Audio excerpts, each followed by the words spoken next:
అందుకే పెద్దవాళ్ళు ఒక మాట చెప్తారు, నీ జీవితం పండాలి అంటే నీకు పూజ వచ్చా రాదా వదిలేయి, నీకు వేదం తెలుసా తెలియదా వదిలిపెట్టేసేయి, నువ్వు ఉపనిషత్తులు చదువుకున్నావా చదువుకోలేదా వదిలిపెట్టేయి, రామాయణ భారత భాగవతాలు తెలుసుకున్నావా లేదా వదిలిపెట్టేయి, దక్షిణామూర్తి యొక్క మూర్తిని చూస్తూ కూర్చోవడం నేర్చుకో, అదొక్కటి నేర్చుకో చాలు.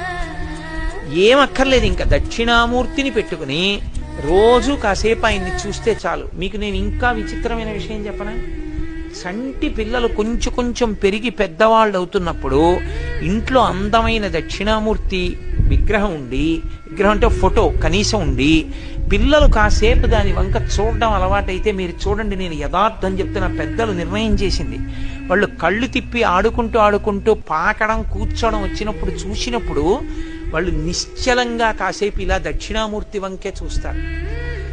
పిల్లలు చిన్నతనంలో దక్షిణామూర్తి వంక అలా ఎదురుగుండా కూర్చుని చూస్తే రెండు ఫలితాలు వస్తాయి, అపమృత్యు దోషం పోతుంది, సరస్వతి కటాక్షం కలుగుతుంది. నన్ను నమ్మండి, నాకు శంకరులు ప్రమాణం, నేను నా సొంత మాట చెప్పట్లేదు.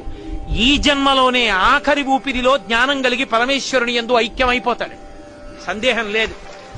అంత గొప్ప స్తోత్రం ఈ ప్రపంచంలో వాంగ్మయం మొత్తం మీద ఉన్న ఒకే ఒక్క స్తోత్రం దక్షిణామూర్తి స్తోత్రం, ఇంకొకటి లేదు లేదు లేదు, తత్తుల్యము కాదు, అదొక్కటే అంత శక్తివంతం.